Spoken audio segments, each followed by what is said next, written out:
Welcome back to another episode of the Rough Rigs podcast. As you're watching, as you're listening, or probably not as you're listening, but as you're watching, solo male. You heard it here first. Solo male.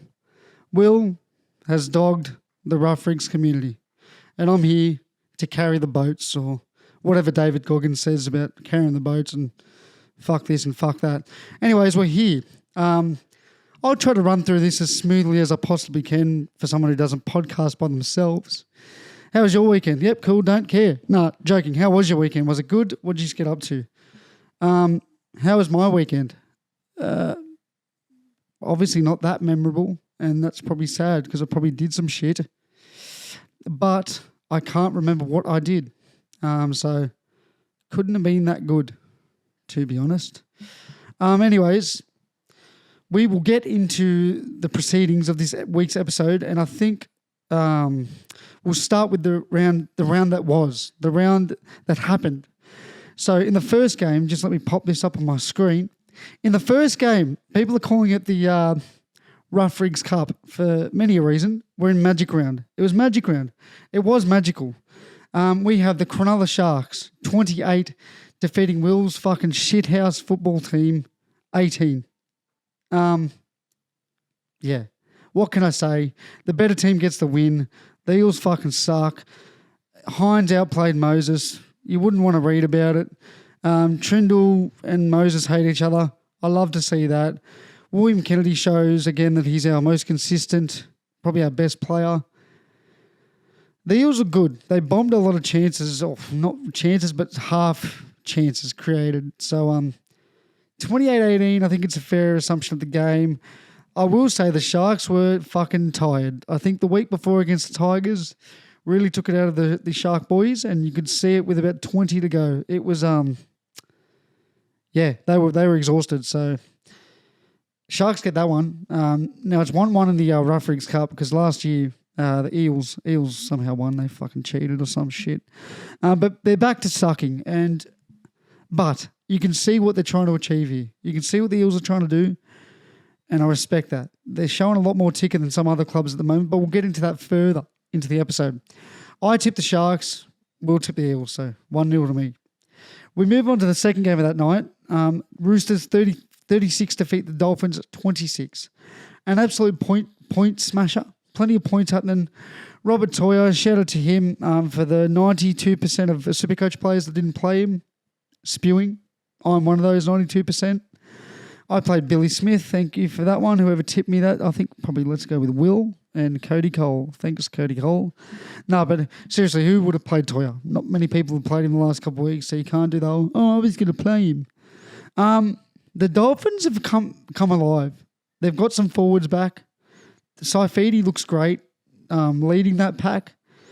They lose by 10, but they weren't far away. They were a few plays missing. Like the Dolphins they look revitalised. Something has changed. Something has happened. Bit of form maybe. They've finally got the bit of wind under the guts. They're looking good. So Roosters get that one. I forget who we tipped, but yeah, we tipped. Not very well, obviously.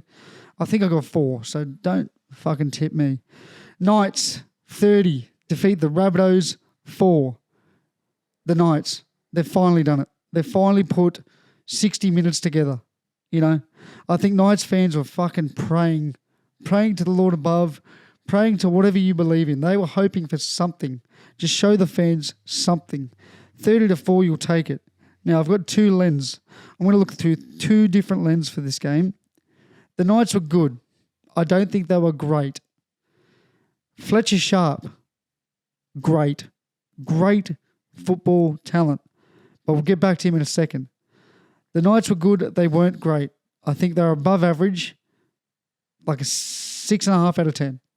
Now, the Rabbits were abysmal. That might have been possibly the worst performance of any side I've seen this season. And we've seen some 50-point thrashings so far. So, if I'm a Knights fan, I'm thrilled. We got a free week. It was a free win. We win by 24. 26, whatever the score was, 34, 30-6. They win by a lot, 13 plus. I'm happy Fletcher Sharp is ascending. He looks like the best player. Ponga got a bit of form under that headgear. Schiller bombed a few tries. They could have had some more points. So, like, there's some silver linings here. The Knights fans saw something. But if I'm a Rabbitohs fan, that was one of the worst played games I've ever seen. Like, their team has got a lot of injuries. I will give them that. But you can still play good with multiple injured players. Like, you look at the Dolphins. They're my prime example. So, shout out to the Knights. Adam O'Brien keeps his job for another week because I dare say if they lost that one, he was cooked. Like, proper cooked. So, we move on to Saturday. The Wars, 30, defeat the Cowboys 26 in an absolute thriller. Lukey Metcalf, yet again, he's getting better week in, week out. Warriors fans have got an absolute steal in him from the Sharks. He's playing great footy. The Warriors are just overall playing great footy. They have plenty of injuries too, and they just keep churning. They keep on turning over. They keep on, I don't know, just playing hard. It's not pretty what they're doing. It's not pretty. They're scoring a lot of points, but it's gritty. It's very gritty. They win by 4, and if you're a Cowboys fan, look, you can be upset because you lost the game. I get it. But the Cowboys from the first 4 weeks to now, week 10, big change, and you'll take it. The Warriors are playing well, and they're coming second for a reason. Like, it's refreshing to not see Panthers 1, Storm 2, Roosters 3. It's so refreshing to see a different top 8 or even just a different top 4. So up the wires, keep it going. They've played plenty of games away from Sydney. I'm interested to see how they go next week or this week. Tigers, 34 defeat the Dragons 28. Now, Dragons fans, for once, and I'm a Sharks fan, so I fucking despise you.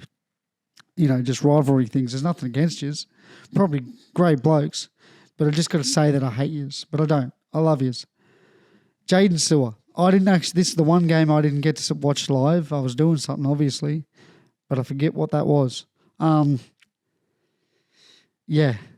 Jaden Sewer's drop cost you the game. Let's not paint it differently. I think they go into the break with a lead if he scores that.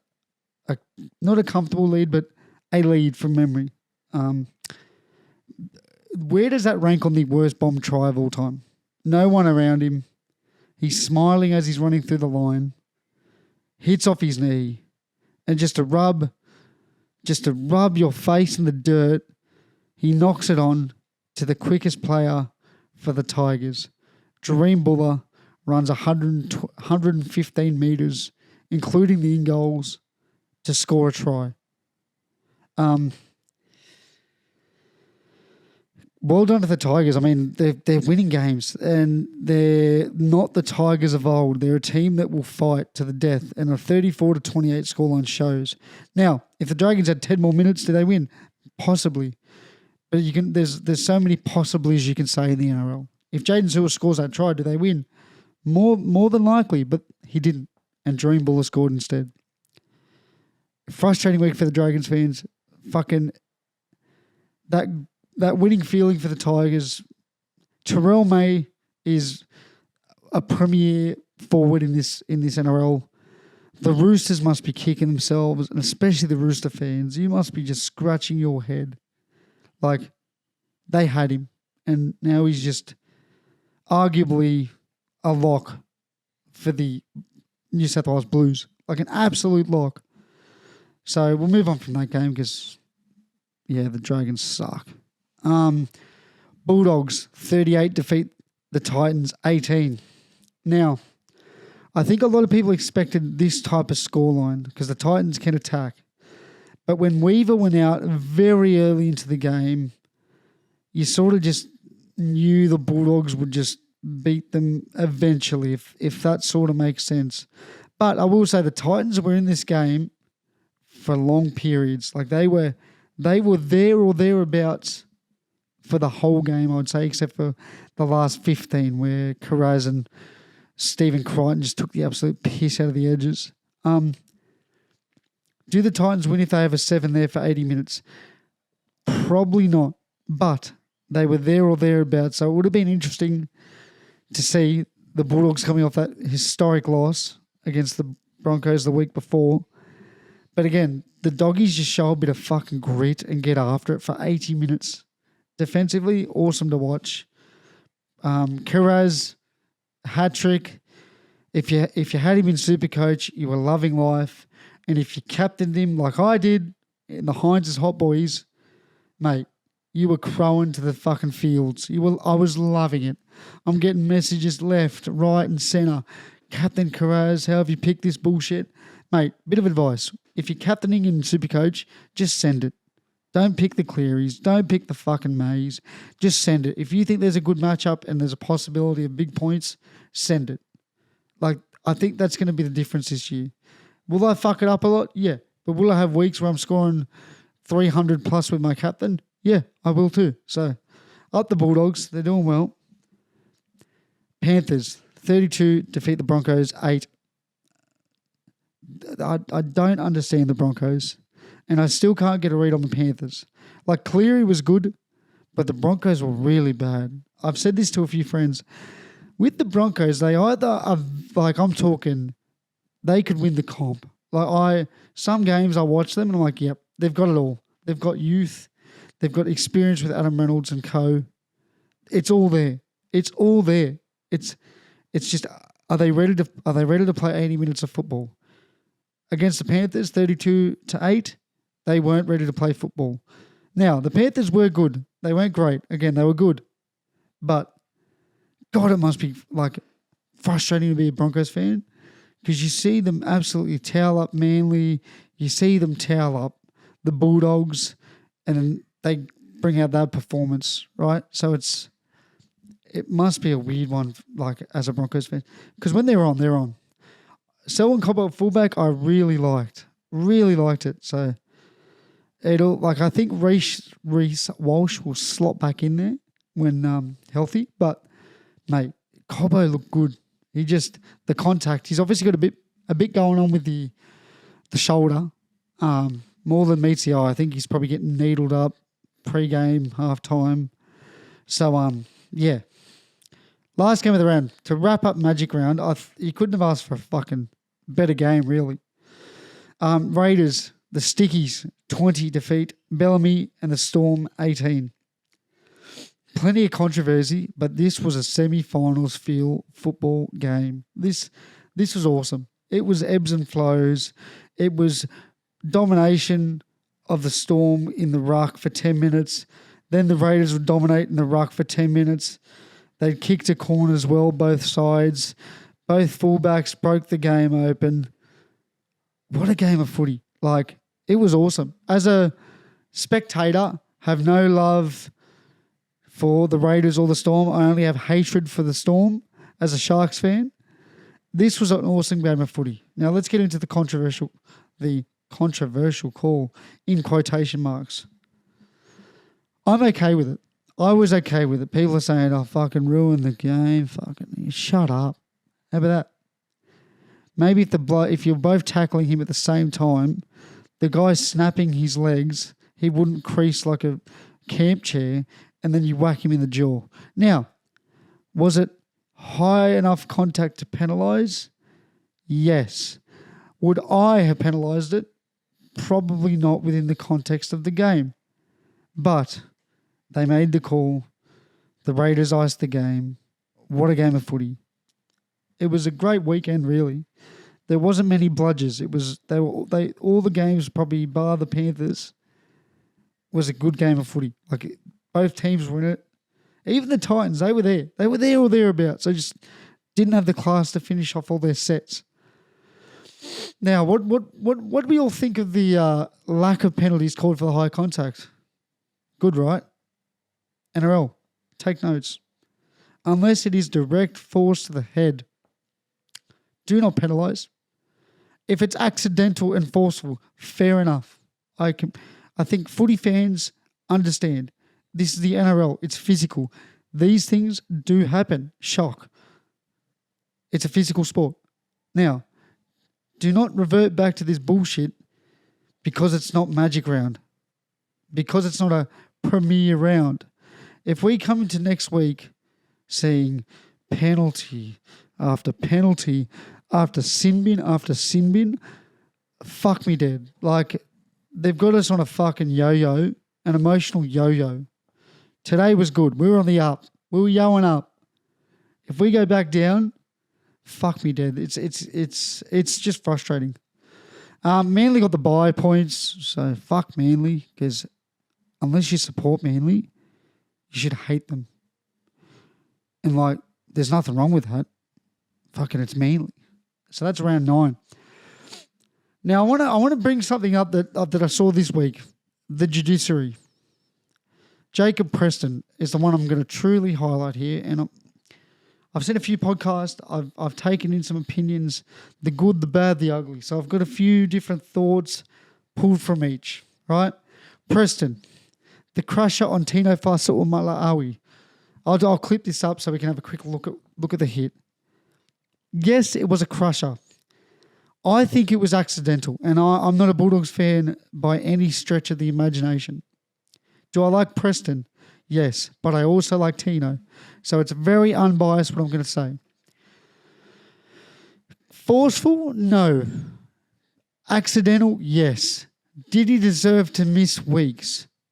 Yes, because I think he has prior charges. Did Jacob Preston deserve to miss 3 to 4 weeks depending on guilty/non-guilty charge? Fuck no. That is a week at most. It was accidental. There wasn't much force. So you're telling me from now on, a crusher tackle, accidental or not, forceful or not, is a minimum of 3 to 4 weeks in the NRL. This is why I'm frustrated. Ezra Mam. Spencer Leniu. What he did, Spencer Leniu did to Ezra Mam was incorrect, calling him an animal. We all know what he said. I'm not going to repeat it. But what he said, calling him a specific animal, was wrong, right? I think you can all agree. I have friends who are Pacific Islander. I have Indian friends, Sri Lankan friends, Australian friends, Greek friends, Maltese friends. We are very multicultural. Was it wrong? Yes. Probably shouldn't be saying it with live mics, other players around. Did he deserve, was it 8 weeks? No. 8 weeks. 8 weeks. Yes, he called him an animal that he shouldn't have. 8 weeks. Ezra Mam is free to play football this coming week. May I remind you that Ezra Mam done what he done and what could have happened. Oh, mate, he endangered a family. He drove under the influence. He crashed. Non-licensed, no licensed. Sent a mother to ICU or the daughter, vice versa. They both ended up in the hospital. You're telling me the NRL handed down a 10-week punishment? I think that's fair from the NRL. Like, not fair. I think it should be a year, right? Mind you, just morally. Imagine if I did that. I'd be in the jail cell. I would be in jail, and rightfully so. Like, rightfully so. You take a risk when you drive on the road, regardless licensed or not. But if you don't have a license and you're under the influence, holy fuck. Shame on the Broncos for not, like, punishing him more. Really. Like, he can come out in the media and say, oh, you know, I've learnt from my mistakes, this and that. Mate, you can't change the past. You endangered a family under the influence without a license. So the NRL just need to you cannot tell me that a crusher tackle is half the sentence of what Ezra Mam did. So Jacob Preston's a criminal. Lock him up. Throw the key away. Lock Jacob Preston up for fucking 4 months. Lock him up. Lock him up. I just hope the NRL fucking see this and maybe a bit of common sense might come through. I know they're probably trying to set a precedent and a bit of fear factor into the players. You know, tackle lower, get off the neck, don't wrestle as much. But goddamn, it's a contact sport. It was accidental. That's my point. The Ezra Mam thing's fired me up. I'm going to get into my tips this week, my tips, and we're going to go through it quickly because I feel awkward. I'll be honest. I need my mate Will here. He's dogged it. He's absolutely dogged it, and I feel weird, Fucking photographer by day, fucking swim instructor by night. Will, mate, he's just a busy fella. Tonight, we got the Eels taking on the Dolphins at Combank Stadium. Honestly, this game could go either way because the Eels are showing signs. They're showing signs of improvement, and I seriously think they could win this game. Am I going to pick them? Yes, I'm tipping the Eels, but this could go down to 2 to 4 points. Like, this could be a close one. Either way. So, don't write off the Dolphins because they're back. They're back, baby. The Newcastle Knights versus the Titans. Yeah, the last place Titans versus the 12th place Knights. At McDonald Jones at 6 p.m. I'm going to tip the Knights, but it wouldn't surprise me at all if the Titans turn up. They could really beat them and beat them well. But I'm going to back the Knights for the fans, for everyone that supports them. Let's hope they can back up last week's performance. I'm tipping the Knights. Rabbits versus Broncos at Accor Stadium, Friday, 8 p.m. Surely the Broncos have just got to bounce back. And with the way the Bunnies are playing, who knows? Some people are calling this the Wayne Bennett Cup. Now, if the Bunnies were to win any round, this would be it. Wayne Bennett, the old fucking club, won a few premierships. We've heard it all. So the Bunnies are going to be up and about. It's just, do the Broncos have the class this week to finish a game? Payne Haas, ripping and a tearing. Cobbo, I think so. So I'm going to tip the Broncos. Raiders versus Bulldogs. Now this game could be semi-finals feel. Two teams that play defensive rugby league. They love to defend. But with both teams, they also have the individual players to create that offensive moment. Now, am I going to tip the Bulldogs or this is off the dome? I haven't prepped. Preston's out. Raiders are playing well. It's at Canberra. Ricky is going to be posted on the whiteboard of fuck 'em in bold letters. I don't know who to tip, but I'm reluctantly going to go the Bulldogs. I don't know why. I think this is going to be a close one, but I just think the Bulldogs may edge them out. But Preston is a big loss, so I'm not sure. I might come back to that one. I'm conflicted. Dragons versus Warriors at Wynn Stadium. I'm going to keep this one plain. I'm going to keep this one simple. I think the Warriors win, and I think they win in a tight one. The Dragons are going to be up for this. The Warriors are playing in Sydney, and as you Warriors fans know, Will believes they won't win another game in Sydney. So I'm assuming Will's going to pick the Dragons this week. I'm going to tip the Wars. I think they continue this form. They're only getting better, and that's my tip. Cowboys v Panthers at Queensland Townsville Stadium. I'm not going to read the whole thing. At Townsville. I'm going to tip the... God damn, this is actually going to be a decent game, this one, I'll tell you. I'm going to tip the Cowboys. I think the Cowboys could, in the Cowboys fashion, lose one week, smash the next. I still don't know what to make of the Panthers, so I'm going to tip the Cowboys. I'm not very confident, but either way, I wouldn't be confident.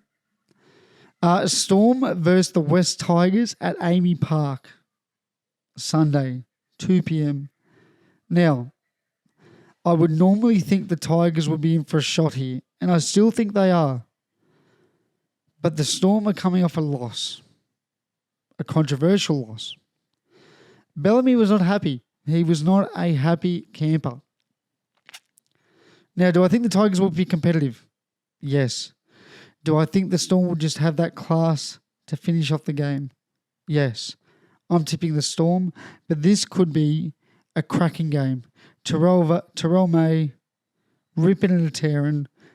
You know, it's exciting stuff to be a Tigers fan. If they won this, I'd be so happy.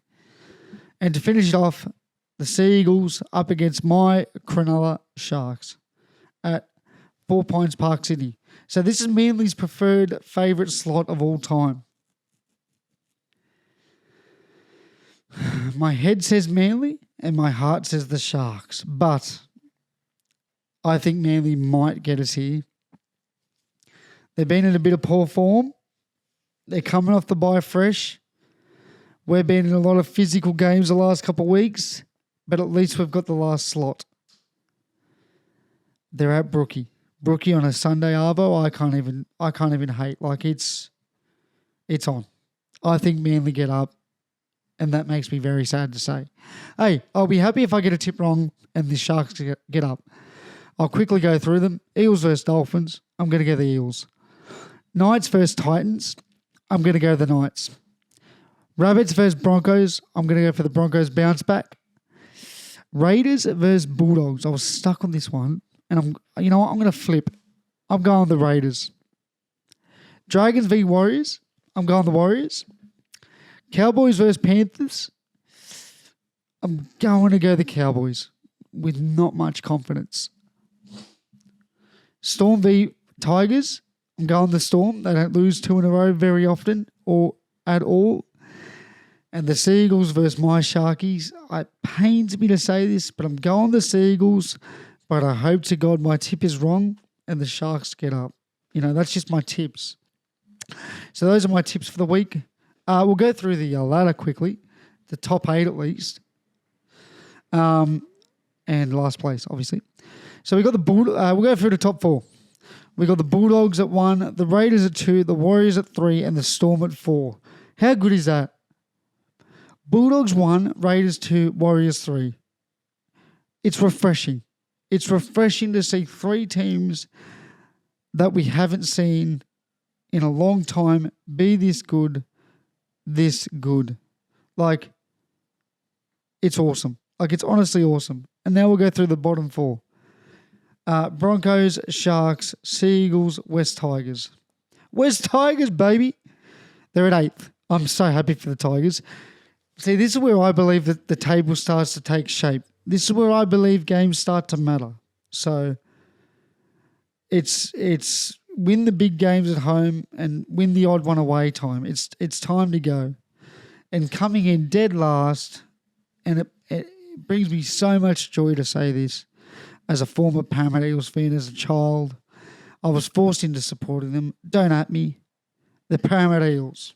Sorry, Will. Your team fucking reeks.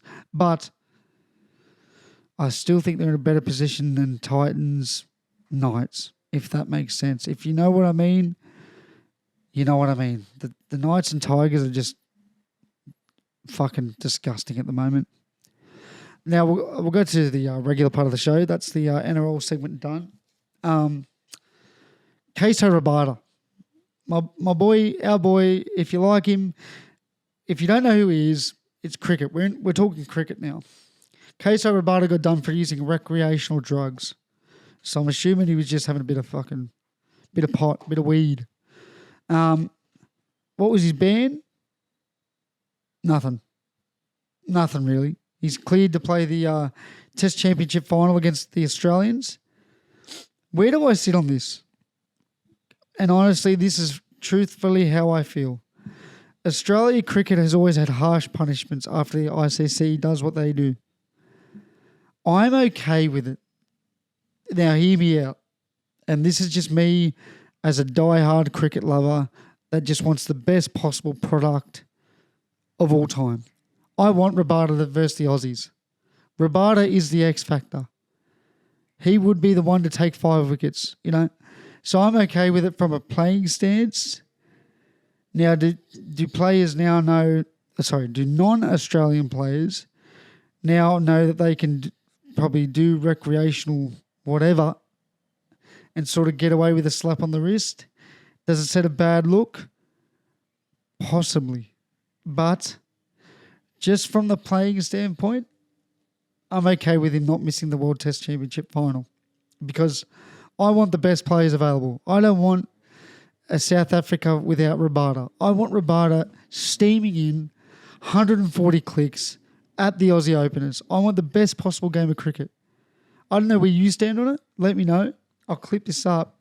Let me know where you stand on it, and we'll get to it. Bitcoin update. I don't have Bitcoin. Sorry, not Bitcoin update, but is it Will's coin? Is it? I forget what it is, but he put 100 in. Let's get back to it. He was at $30 last week, so I'm assuming it's around the $25 mark. So I don't take Will's crypto advice, is all I'm going to say. Is there much else to talk about? We got Papua New Guinea NRL on the horizon. We got the Perth Bears getting about. I'm cool with that too. And just overall, this weekend is Mother's Day, so you know, if you got a mother, if you're in good cahoots with them, if you're good mates with them, treat them right. That it was the first time being a mother for them too. Remember, you're having a bad day, they have bad days too. Plus, they got to put up with our bullshit as kids. Now, even as adults, they've got to put up with some of our bullshit. So treat your mum to Mother's Day. Treat your wife if she's a mother to something special on Sunday. And overall, just treat your women well. Like, look after them. Take them out to brekkie. Get them something they want. Ask them what they want. Men, it's now Thursday for us. So Friday, by the time you hear this, you got a few days. Hit them up. Head to the shops. Spend your hard-earned cash because they love you to death. And they want to be, they want to be made felt special too.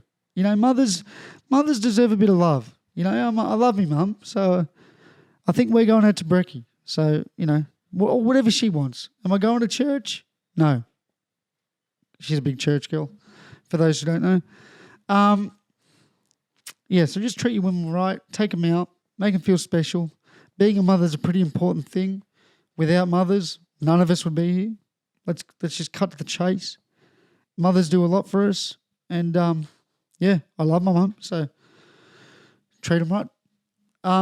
To finish, I don't really know where to go. Shout out to the inclusion crew. I don't have a drink today. It's just a solo episode. I thought I'd just raw dog it, so to speak. But shout out to the inclusion crew, always getting behind us at Rough Rigs. Theinclusioncrew.com.au for any needs. If you've got a disability, if you want support, if you want to be taken out within the community, if you want to bridge that gap, or if you just want care at home, you want 24/7 care at home, go to theinclusioncrew.com.au and they'll sort you out. He's been in the industry for 9+ years. He started young. We've worked in the industry for a while. The CEO this is. He's a good guy and he'll look after you if it suits what you need. If he can do what you want, he will do it. If you want to go to the footy, if you need to go to water therapy, if you just want a mate to watch the footy with on a Friday night, a Thursday night, they can help you out. And that's what I think it's about. Theinclusioncrew.com.au. So hit them up. Not sure if they have social media yet, but if they do, I'm going to check that now. But I'm pretty sure they will. Get with them. They support us. So if you're someone like me with a disability, get around them. I do. I love them. Without, I've made a lot of good friends through my work and so theinclusioncrew.com.au. Sorry I'm rambling. I've sort of run out of things to say. This week was completely raw dogged. I have no show notes. I'm sorry if this is a shit app. It probably is a shit app. So if you've stuck around this long, I appreciate you. And remember, weddings are stressful. Don't fuck around with the bride. That's all I'll say. If you know, you know. And I'll finish on one last thing. Sharks forever. Eels never. Treat your women well. Take your mothers out. Take your girlfriends out who are now mothers. Take your fiancés out. Take your wives out. Take your grandma out if she's still with us. Take any special woman that means something to you out this Sunday, Mother's Day. That's all from me, guys. Take care. I love yous. And fuck the eels. Thank you.